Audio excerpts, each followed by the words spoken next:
And I've spent the last year or so studying something called bias. So I'll let my talk speak for itself. Does anyone know which famous human rights activist or hero said this quote? You're probably all familiar with this person, but maybe not this actual quote from the speech. But it was actually Martin Luther King Jr. in his I Have a Dream speech. And in that speech, he called for equal rights for African Americans and an end to racism. As a society, since this time, we've come a long way and we look back in disbelief, thinking that people could be refused a hotel room because of the colour of their skin. But unfortunately, we have come a long way, but we still have a little bit further to go.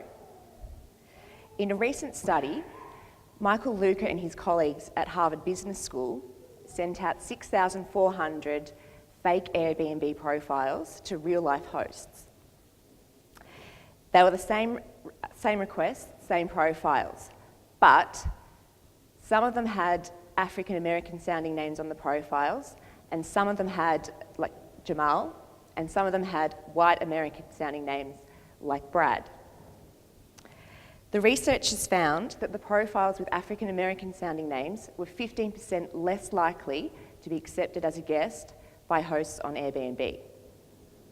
So while it is now illegal to put up signs like this, it was Martin Luther King, to put up these sort of signs. So it's illegal to put up these signs. The fact remains that nearly 55 years to the day since Martin Luther King Jr. made his famous speech, his most famous speech, African Americans in America still face some sort of difficulty in finding lodging for the night.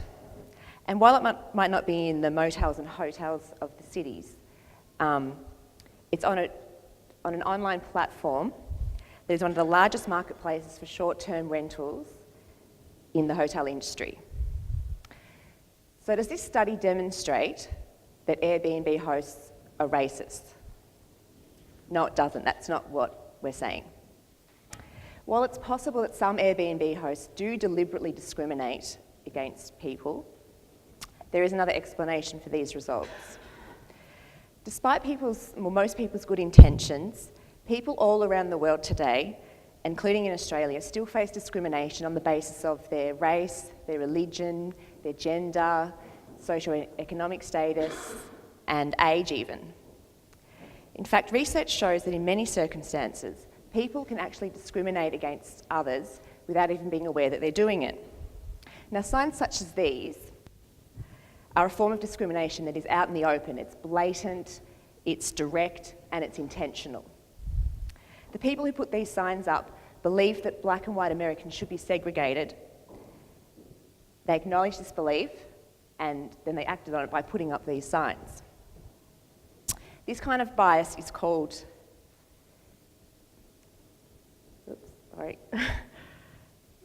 it's explicit bias. So these biases are under control and they're conscious, but people can choose to conceal them if they want to. Today, being explicitly biased is generally socially unacceptable. So people are less likely to publicly display such biases.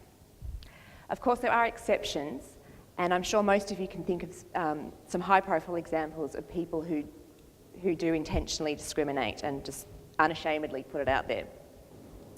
However, in many cases where people have been discriminated against, there is no intention behind the act. It is done without conscious awareness. This is what researchers call implicit bias, with implicit being the opposite of explicit. You may also hear it referred to as unconscious bias. Now, that doesn't mean that it happens when you're in a coma, but it's a process that's outside of our conscious awareness, and it's difficult to control it. Now, you may be wondering how this is even possible. Well, the human brain is extremely complex. And our thought processes have developed over time to be extremely fast and efficient. We take mental shortcuts, particularly in stressful situations like this, that save us time and energy, enabling us to act quickly. However, this speed often comes at the expense of accuracy. So for example, if I'm going for a walk on a warm summer day and in the bush, and I'm daydreaming and walking along, and I suddenly see this,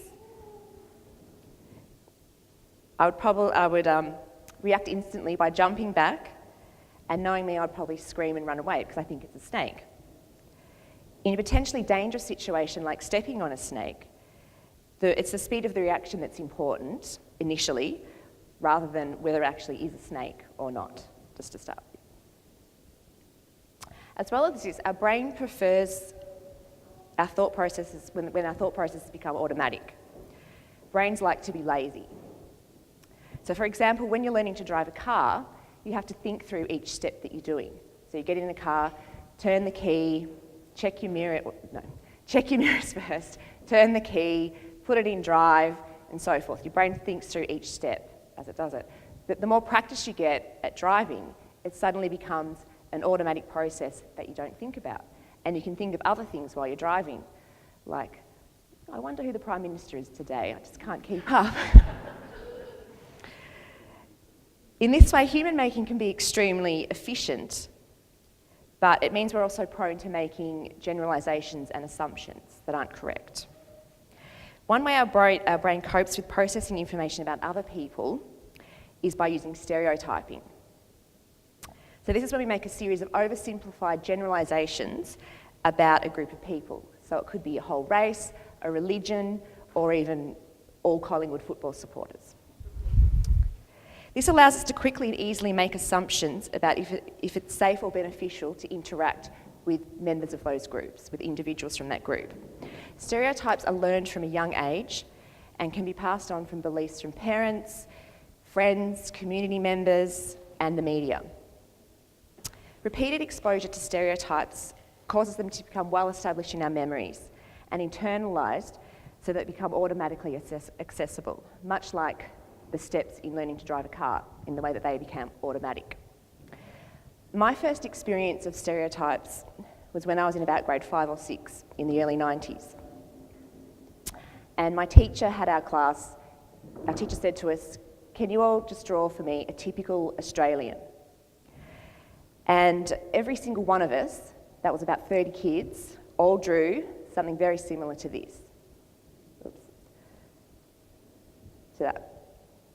Including the beer. And as my teacher pointed out at the time, no one drew an Indigenous Australian, no one drew a female, and no one drew a child, even though we were all children and half of us were girls. So I think this demonstrates how powerful and pervasive stereotypes can be when a group of kids asked to draw a typical Australian. We didn't draw ourselves or our friends, but we drew this middle-aged man with a beer gut. And I just wonder what kids would draw today after 25 years, because stereotypes can change, but it can take a very long time. And we all have these internalised stereotypes that can be automatically activated by environmental cues. So when an American Airbnb host sees an African-American sounding name on a profile, that's enough to activate their internalised negative stereotype of African-Americans. And the host may actually even be African-American themselves and still have the same internalised negative stereotype of their own group. Because stereotypes are so pervasive. They've even been likened to a smog that hangs in the air, and everyone in the community breathes in that stereotype. And we don't necessarily believe all the stereotypes that we hold or think that they're true. So the Airbnb host may genuinely believe in equality and think black and white Americans are equal. And they may even go to a Black Lives Matter rally. And yet, without realising it, they may refuse a guest in their house based only on their name because it automatically brings to mind a negative stereotype. Implicit biases, like I said before, they can be favourable and directed towards your own group, or unfavourable and directed against another group. So for example, in a favourable case, say if you're a Western Bulldogs supporter and you're on the train to the footy, you'd be more likely to offer a seat to another Western Bulldogs supporter because you likely have a positive stereotype of other Western Bulldogs supporters. Whereas when I was a kid, I know that Collingwood supporters were seen as really rough. So even if you were a Collingwood supporter, you may not have offered a seat to a Collingwood supporter because you have this view that they're a bit rough. Implicit biases can be quite insidious because well-meaning individuals are susceptible to their effects, like our Airbnb host who still goes to Black Lives Matter rallies. A study by Alexander Green and his colleagues found that medical doctors in Boston and Atlanta who demonstrated no explicit bias were less likely to recommend appropriate life-saving therapies for African American patients than they were for white patients. And researchers have also shown that implicit biases can influence day-to-day social interactions and judges and decisions made by judges, teachers, counsellors, and employers. And implicit bias has been found to occur around the world. So researchers found in Sweden that employers demonstrated an implicit preference for Swedish names compared to Arab Muslim names on resumes. Implicit biases are more likely to occur in situations involving quick, automatic thought processes rather than considered, conscious decisions. So they're more likely to happen when people are in a hurry, they're busy, distracted, or tired even. Likewise, when someone is going through the motions of a menial task or a routine task, like shortlisting job candidates for job interviews by looking at resumes and just looking at the names. It also happens in dangerous situations, such as when a police officer may be confronted by someone who they think has a gun. So, how can we prevent these implicit biases from occurring? Especially since we aren't even aware that it's happening and it's not under our conscious control. What can we do? Is there anything that we can do? Well, first we can start by acknowledging that there is a problem. In February 2016, Airbnb recognised the potential for racial bias on their online platform. So they created the position of a Director of Diversity and Belonging to address this problem. And they started training their employees and some hosts about implicit bias. Many researchers agree that implicit bias can't easily be erased, or you can't train it away, because that would involve a large-scale cultural shift to change all the stereotypes that people hold. However, it is possible to prevent the biases from influencing your behaviour. So while you can't be trained not to have these biases, there are things that you can do to make it less likely you'll be influenced by them. So what can you do? Slow down your thinking, like I'm trying to do up here. If you know you need to make an important decision, take your time where possible and think it through carefully and consciously. And that's not always possible, but where it is, just think through that. Check yourself and ask yourself, am I being biased? Is there a pattern in my behaviour that I've not realised? So maybe all the people I'm accepting as guests on Airbnb happen to be white, but you just haven't realised or thought about it before. Recognise people as individuals and try to see past simplistic stereotypes that don't allow for individual differences or social differences.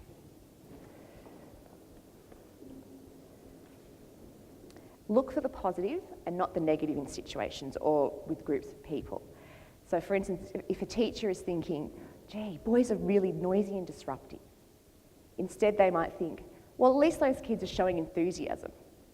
Try to frame it more positively.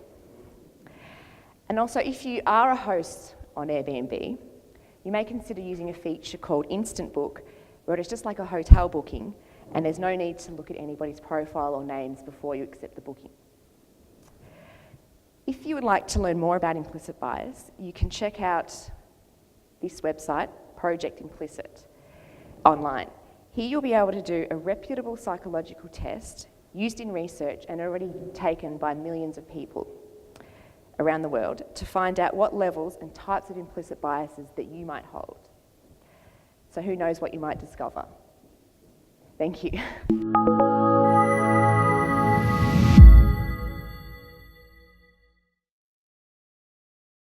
The Hero Roundtables are the global events that ask the question, what is a hero?